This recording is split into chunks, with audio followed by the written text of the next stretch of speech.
everybody, to the Existential Lens podcast. Today, I'm joined with Dr. Murray Sabrin, and he is a now retired finance professor, author, and former political candidate. And we're just going to talk all about it today.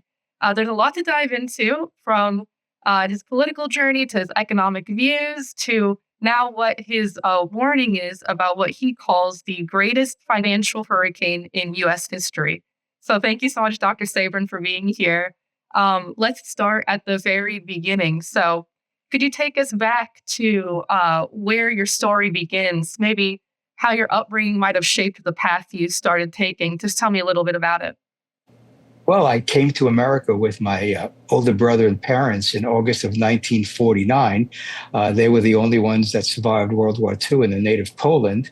We came to America on a very hot summer day, and my father was wearing a heavy wool coat, not knowing what the temperature was going to be like in New York City, because there was no internet. He probably didn't have much knowledge about what summers were like in New York City. We settled on the Lower East Side, where a lot of immigrants from Europe came after World War II.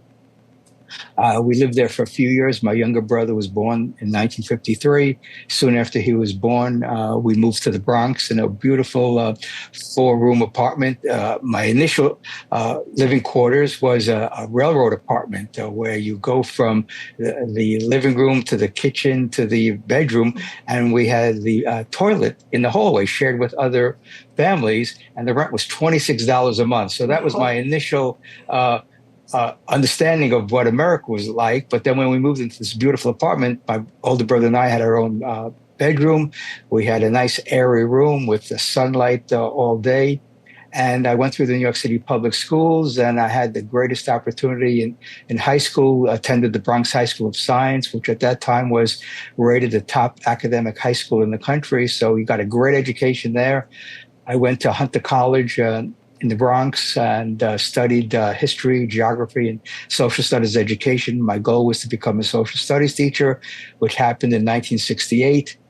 And I realized after a couple of years that this was not going to be my long-term career. And I spoke to my wife, and we decided, that I would go back to graduate school to get a PhD in geography, which was one of the fields that I really loved, learning about the world that we live in, about the people, the cultures, the economies of areas. In the meantime, I had picked up a master's in social studies education. So I have a well-rounded liberal arts education in history, geography, and all the social sciences that you needed to get a license to teach social studies education. Mm-hmm. So I started at Rutgers in New Brunswick, New Jersey for my PhD program, and wrote about inflation. So how does a geography PhD write about inflation? Mm. Well, I came across the literature of the Austrian School of Economics, which pointed out that new money created by the Federal Reserve enters the economy in specific points, that would be cities, and through the banking system, and that money would spread through the economy through various means,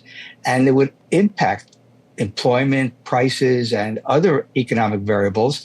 And so I was off to the races, studying every aspect of that I could of monetary history, financial history. And this was the period of the double-digit inflation of 73 and 74, the first oil crisis. And then we got the second oil crisis in the late 70s. And everything the Austrian school economists were writing about at the time were coming true and analyzing it correctly. Namely, if you print money, you're going to have price inflation, a boom that's unsustainable, that always ends in a crash. And we saw this with the dot-com bubble. We saw this with the housing bubble in more recent years.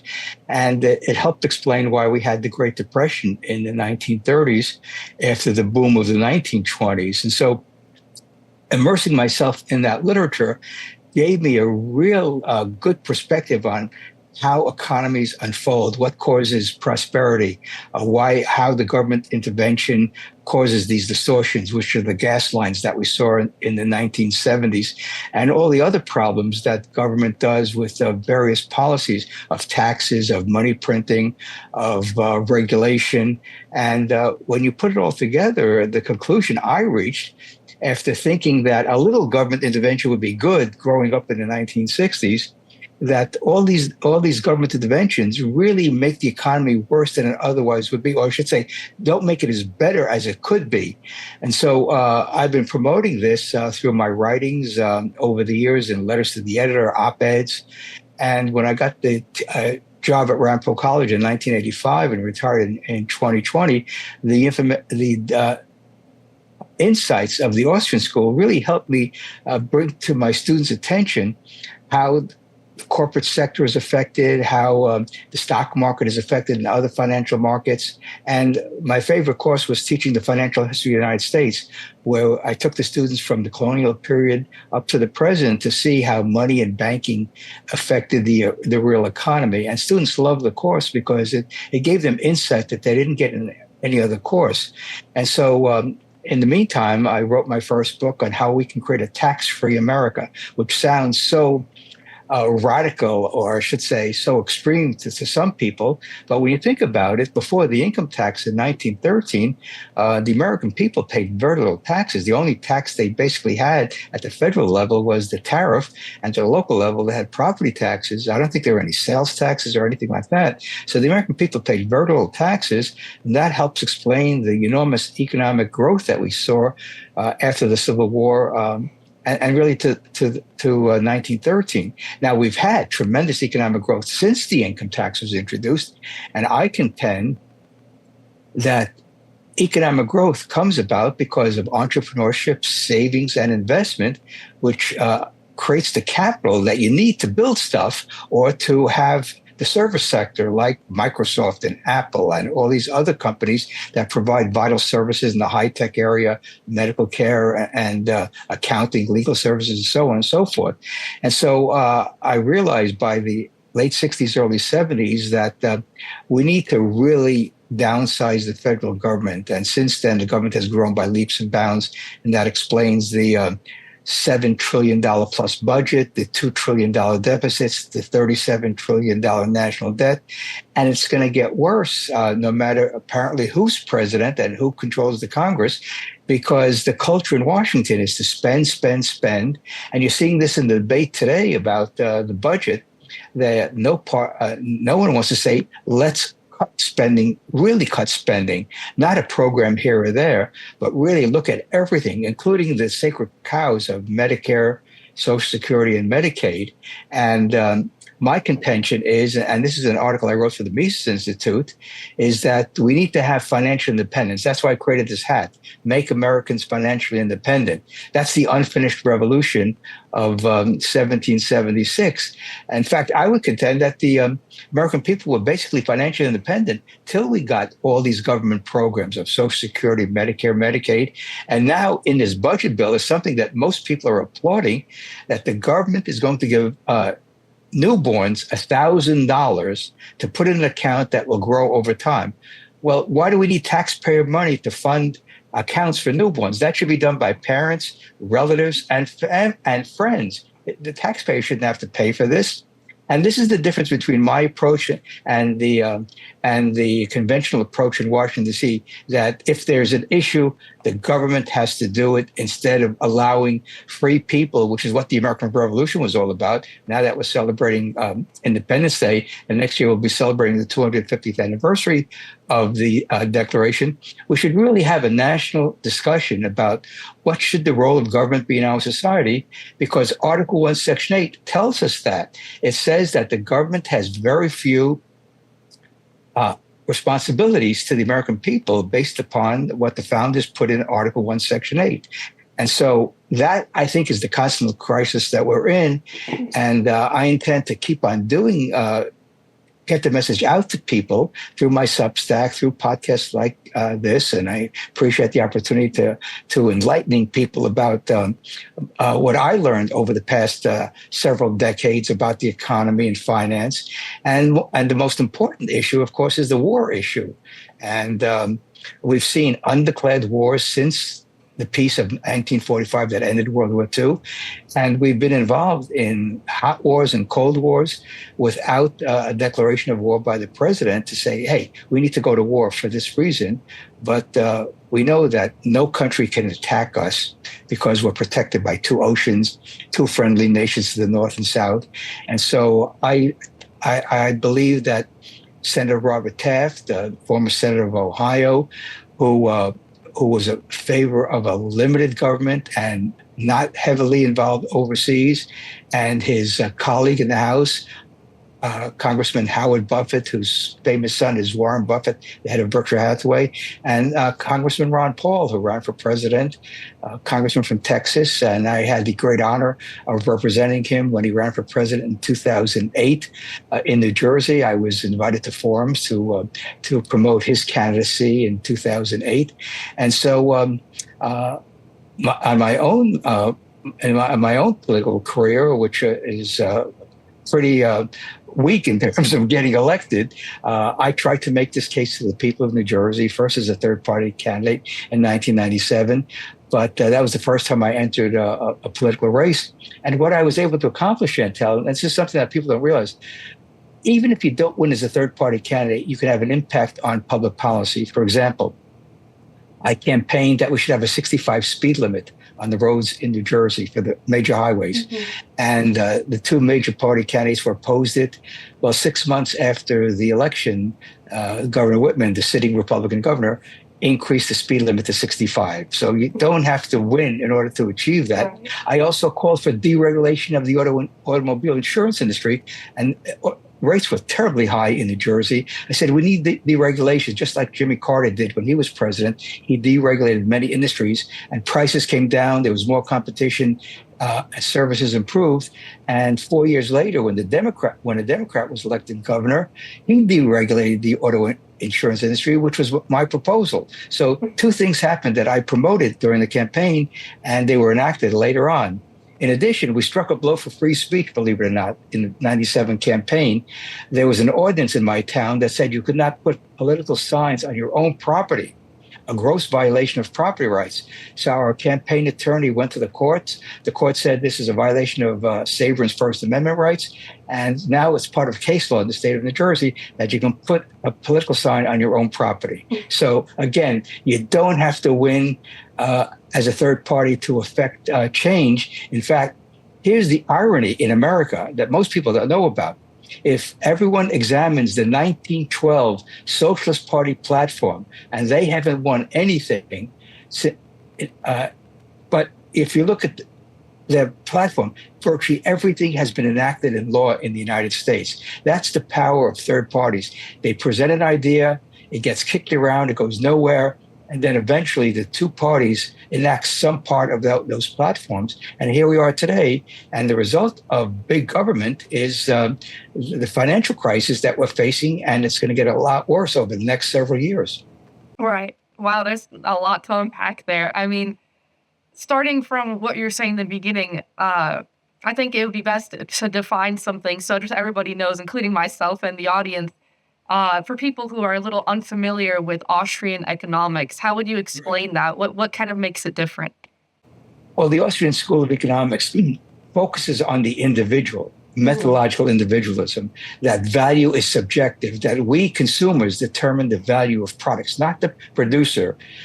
Think of an auction on eBay. Who determines the final price of the item on eBay? It's the person who has the highest bid. Right. It's that simple. Mm-hmm. So from that proposition, and Ludwig von Mises, who was one of the foremost exponents of the Austrian school, his economic treatise was called Human Action. In other words, we engage in purposeful action. Mm-hmm. From an economic point of view. We're not involved in the psychology of people. We're involved, for the economic perspective is people act to achieve their goals. And from that proposition, we can deduce all the basic laws of economics, the law of supply and demand, the law of one price, namely that prices tend to be the same in every geographic region, plus or minus the cost of transportation. And so the Austrian school points out how deleterious the impact is of government intervention, whether it's rent control, price controls, minimum wages, tariffs, protectionism, printing money. These are all the components of the Austrian school approach to how an economy unfolds. And the more economic freedom you have, the stronger the economy is, the greater the prosperity, and the lower the poverty is. And so the economists ask the wrong question. They say, what causes poverty? And the Austrian school says, no, poverty is sort of the natural condition of human beings. If you look over the past 200 years, human beings have gone from subsistence to an incredible living standard where we have leisure. Our ancestors 100, 200 years ago had very little leisure. What made that possible? The tremendous investment in capital goods, which makes production possible, and therefore the increase of consumer consumption, not only in the United States, but around the world. Right. And I saw a lot in your work that I was reviewing is a big fundamental part of how you think about like human behavior in terms of economics was a lot. You see the term praxeology, and how would you define that for people? What is that also? It's basically understanding that human beings act to achieve their goals.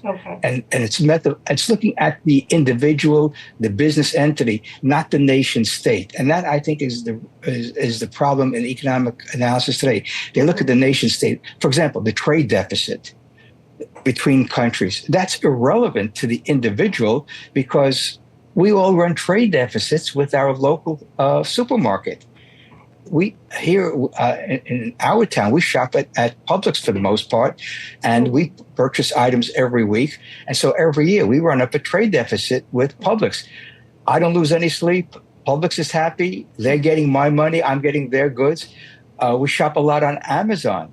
Every month, my wife gets her charge card bill that has all the charges from Amazon. We get goods from Amazon. They get our money. Everyone's happy. The notion of a national trade deficit doesn't make any sense as a concern for the average person, because if people were concerned about the trade deficit, they would only buy American. But what's the point of that? If the products we want are produced overseas, we're going to buy the best quality, lowest price items we can. That's what shoppers do. They don't go into a store and say, well, if this is made in country X, I'm not going to buy it, or country Y, I'm not going to buy it. They're looking for quality and value. And that's what praxeology is all about, looking at the individual, looking at how we acquire knowledge through our experiences, through our sensory perceptions. And we're guided by some basic principles. I mean, that's why voluntary exchange is the essence of a free market economy. Once you have voluntary exchange, then people are expressing their preferences in the marketplace. And the great thing about the Austrian insight is that we consumers have more power than the most powerful corporations, because if we don't buy their products, they can't sell it to us because they can't send products to us and rate our checking accounts, right, or charge it on our charge card. And so that's the beauty of the Austrian school, is that really it is consistent with human nature, human experiences, and provides us with social harmony and prosperity. Right. And you mentioned you didn't just study these ideas, you also acted on them politically. And I'd love to know what made you take that next step into politics in that way. Well, interesting enough, I was minding my own business one Sunday in March of 1997, and I got a call from the chairman of the Libertarian Party in New Jersey, and he said, we were discussing who would be a great candidate this year to run for governor, and your name came up because 2 years earlier, my first book was published on how to create a tax-free America. And so I had spoken to the Libertarian Party, I think a year earlier, or maybe 2 years earlier when the book came out. And so they invited me, and I said, let me discuss it with my wife. Let me discuss it with the dean of the business school where I was teaching, the president of the college. And they all said, yeah, it makes sense to do it. And it was a very short campaign. The goal was, the initial goal was to raise enough money. At that time it was $210,000, which is a lot of money back then for a third-party candidate. If we raised that money by early September, we would get a match 2-for-1 by the state, because they had a state matching fund program for the governor's race. And so 2 weeks before the deadline, we only raised about 70,000, and then a letter went out to Libertarian Party members across the country, and $150,000 came in 2 weeks, and we filed the application, and they held it up for a little over 2.5 weeks. So our campaign didn't get started until September 19th. So we had around a 6-7 week campaign for me to get known to voters, and in some of the polls a week before the election, I was polling in double digits, 10, 12%. But when the final tally came in, I just got under 5% because the race was so close that people said, okay, I don't want that other candidate, so I better vote for the opponent. And so I lost half of my vote in the last week of the campaign. But we did have an impact because in my memoir, From Immigrant to Public Intellectual, which you can see in the back there, right? No, it's right there. I talk about the letters that poured into the Star Ledger about the debates, and people said, hands down, I won the debates because I presented solutions to the problems facing the people of New Jersey, whether it was more school choice issues, whether it was the 65 speed limit, whether it was lower taxes and not spending as much money as we were spending, and not having so many mandates from the state and on local communities. So I was talking about issues that affected people's pocketbooks in their lives. And one of the issues which you think would not have been an issue was medical marijuana. Well, guess what? My two opponents were opposed to it. Now, there's no one virtually opposed to medical marijuana. It's sort of mainstream. But yet, in 1997, nearly 30 years ago, that was considered an extreme perspective. And so, again, third-party candidates are usually ahead of the curve when it comes to implementing policy changes. And so that's why I'm promoting the ideas that we have to be financially independent.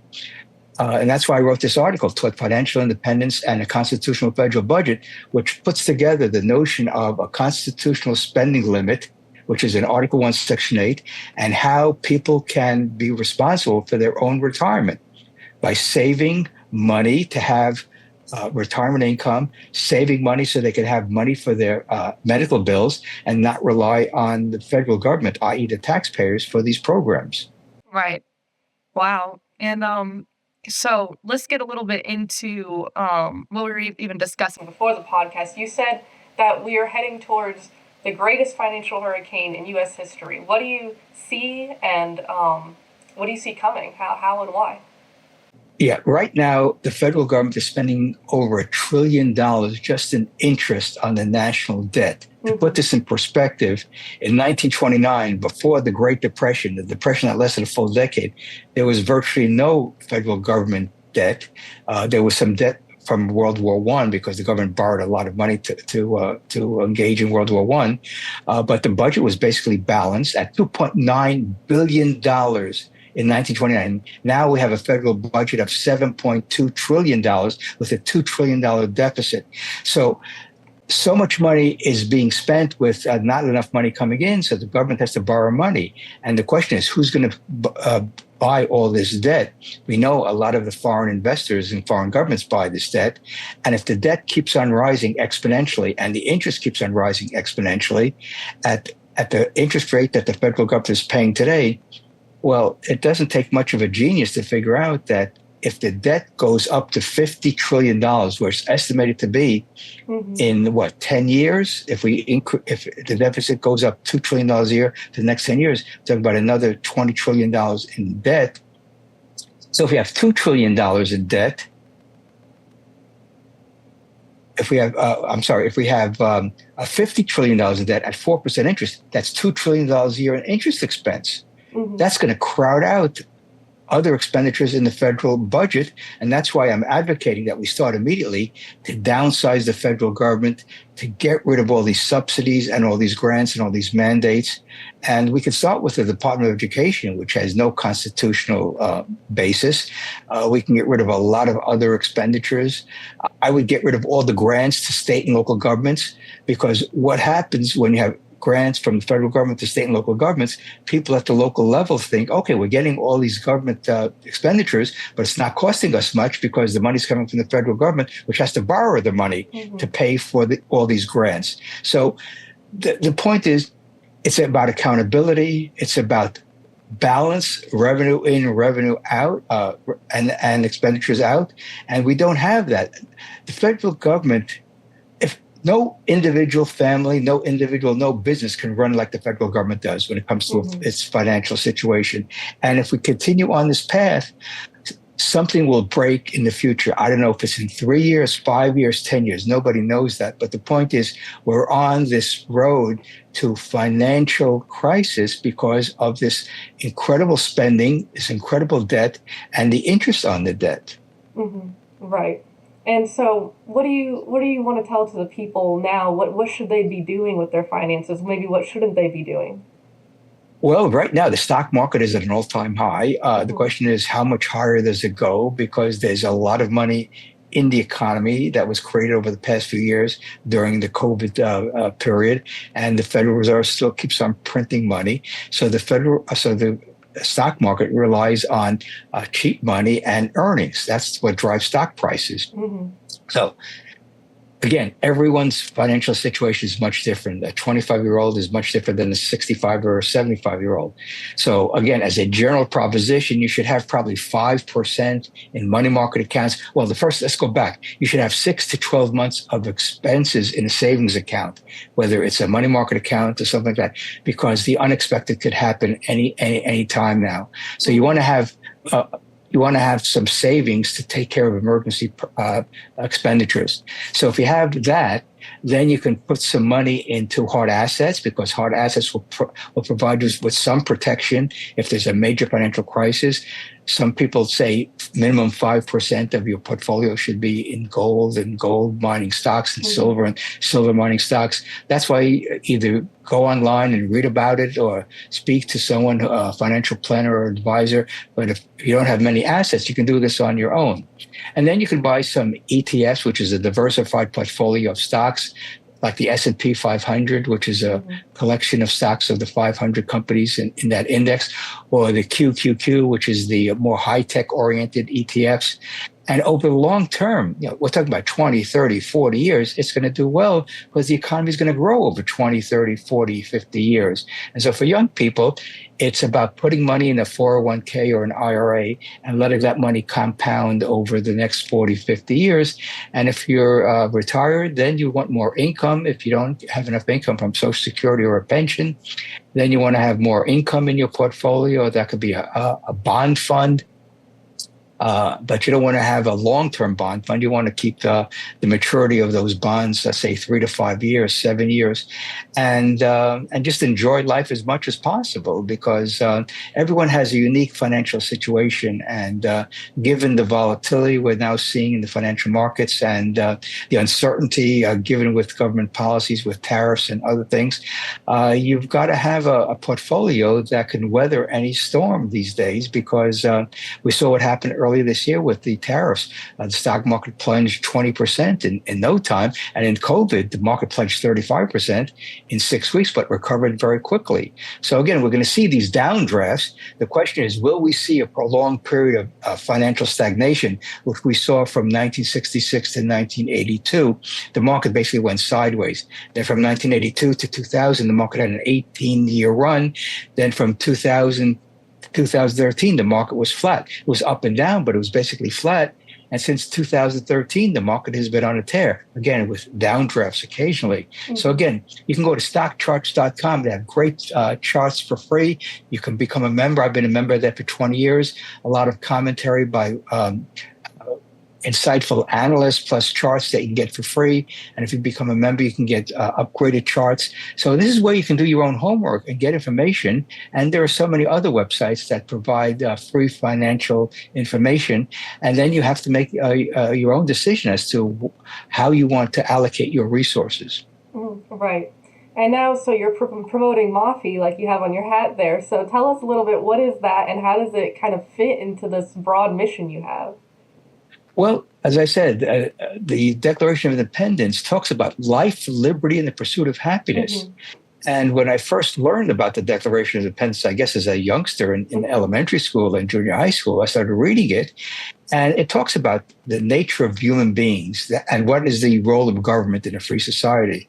And the Declaration provided the justification for breaking away from Great Britain.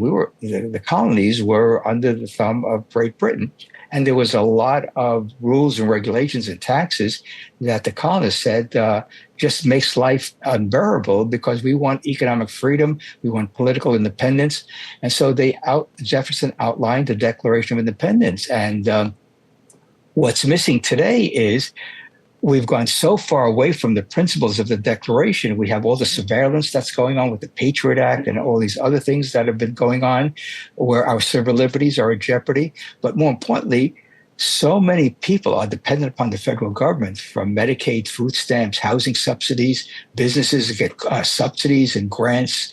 And we have this gigantic government today that the founders would be rolling over in their graves, seeing how America has unfolded for the past 250 years. And so I'm trying to get the message out that we can make these changes that would not hurt anybody. And that's why I wrote this article, which is a condensed version of a much larger article about how to change America back to its original principles of freedom, independence, limited government, and peaceful relations with other countries.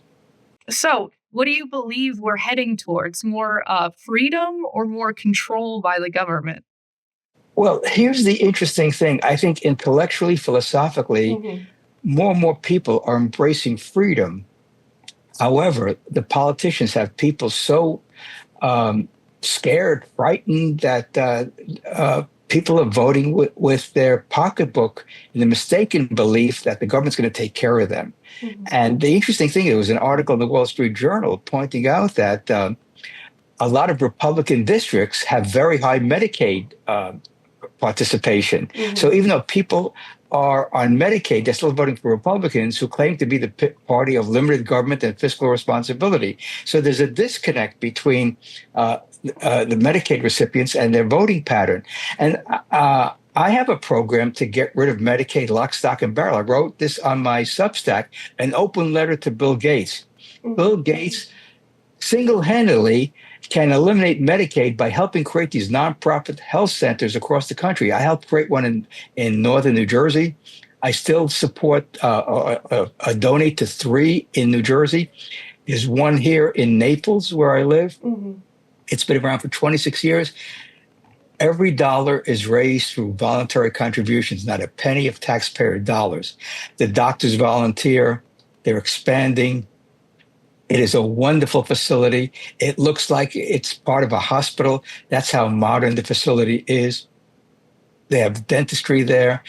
They're building a pathology wing so they can do testing on site. They expanded their pharmacy center. So this is the old-fashioned American way called mutual aid societies. Now we call them nonprofits and charities. But this is how the American people helped each other at the local level throughout our history. People got together and helped someone who lost a family member, especially the breadwinner. And most people were farmers back then, so they would be barn raising. They would help with the crops. They would help with medical care. This is the beauty of America that is, I think, a beacon to the rest of the world, how people get together without the need for a government program or taxpayer dollars to solve housing, food. So we have Habitat Humanity, a wonderful organization. You have Salvation Army. You have St. Jude's Hospital Center. Parents don't get a bill for their children that have cancer at St. Jude. You have Shriners. You have so many wonderful organizations that have been around for decades, and there's not a lack of money around because you have the Gates Foundation with $55 billion and other wealthy individuals like Warren Buffett with over $100 billion of net worth, Michael Bloomberg. Those 3 individuals literally can eliminate the Medicaid budget in the federal government and state governments by creating these facilities. And then people at the local level, it's up to them to provide these services that people need. And it's a challenge. It's a huge challenge. And 71 million people are on Medicaid. But they don't need medical care right away. A lot of them are children, and we know children don't need much medical care. It's the elderly who have chronic illnesses. Same thing with Medicare. So again, everything, the point I make in several of my books, everything the government does can be done by the private sector or the nonprofit sector. So we need to begin this transition as soon as possible. So no one gets hurt financially. We have better outcomes. And we have a much greater prosperity in the country. We cannot run these chronic deficits and expect good outcomes. A good example of that is Argentina, which had one of the best economies in the world in the 1930s. And because of money printing and subsidies and welfare spending, their economy imploded and their currency collapsed over the decades. And now Malay is trying to address that issue. But the point is, we're going down that same route. And the reason that the United States is doing as well as it is, or the American economy is doing, is because people still accept our dollars, and there's still enough economic freedom here where entrepreneurs can open up a business pretty rapidly. Mm-hmm. The resiliency of the U.S. economy is second to none. I investigated this during COVID when I was writing my books, and entrepreneurs became very creative during COVID because their stores were locked down. So they went online and started selling online. So again, the ingenuity of the American people is not to be underestimated or discounted. Just get the government out of the way and wonderful things will happen. Mm-hmm. Right. Yeah. And just for a little bit of a deeper question into that. So, like, you've lived through and studied some of what some people would say is like the most volatile, transformative periods in history. And so what gives you hope for the future financially? What does it look like? Well, here's the thing that I always grapple with. What will the future look like? Mm-hmm. And the thing is, we have two choices. We could continue what we're doing today, which is the definition of insanity, doing the same thing over and over again, expecting a different result. Or we can embrace the principles of the Austrian school and other schools that said, listen, people in government are not as smart as they think they are. That's what Hayek, a student of Mises, called the fatal conceit. They don't know how to plan an economy. If people could plan an economy, the Soviet Union would still be in existence, they would have the best economy in the world. But they're no longer in existence because their economy collapsed because of printing and militarism and central planning. So let's try something different. And most people think you got to have a middle of the road policy. And Mises wrote a great piece that the middle of the road leads to socialism, because as these distortions build up, people say, the free market doesn't work. We got to have more government spending, more government control of the economy. And so what I'm suggesting is that what we have today is a soft socialism type of an economy, but enough free enterprise to make sure the stores have goods. We don't have blackouts. We don't have brownouts. We don't have gas lines anymore. You can order something in the morning or even the evening and get it the next day from Amazon. That's incredible logistics of that we could only dream about 30, 40 years ago. Now it's amazing how easy it is to get goods to the consumer.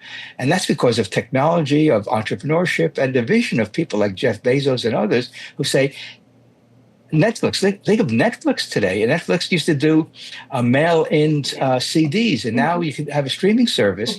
And people love Netflix and Prime and all the other services that are out there. And so, between technology and investment, you're going to get a much stronger economy. But when you have the dead weight of government mandates of regulations and spending, the people in Washington don't provide health care. They don't provide education. It's the teachers, it's the doctors that provide all these services. So let's downsize the federal government, free up the resources so people can get what they need at the local level. All right. Wow. Well, everything you said today has been so insightful. I thank you so much, Dr. Sabrin, for joining me and talking with me today. For my listeners here, if they want to dive deeper into your work, we recommend you visit miscs.org or read his latest works on his Substack. That's mariesabrin.substack.com. And like you said, you can grab his memoir titled From Immigrant to Public Intellectual on Amazon. And is there anything else you would like to plug in besides those? Well, I'm optimistic. I mean, I've always been optimistic throughout my life. Otherwise, I would have left the country because so many bad things have happened in my lifetime, from the Kennedy assassination to the Vietnam War to all the gas lines and all the other things that have happened, the Iraq War and now the bombing of Iran. I mean, the government doesn't know its place. And I think there's still hope for America in terms of improving where we are today, and I hope to be part of the solution by doing what I'm doing. I really thank you for this opportunity to get this message out to your listeners. Of course. Well, thank you so much for sharing with me. And thank you for all listening at home. And I hope to see you in the next episode. Thank you. Bye.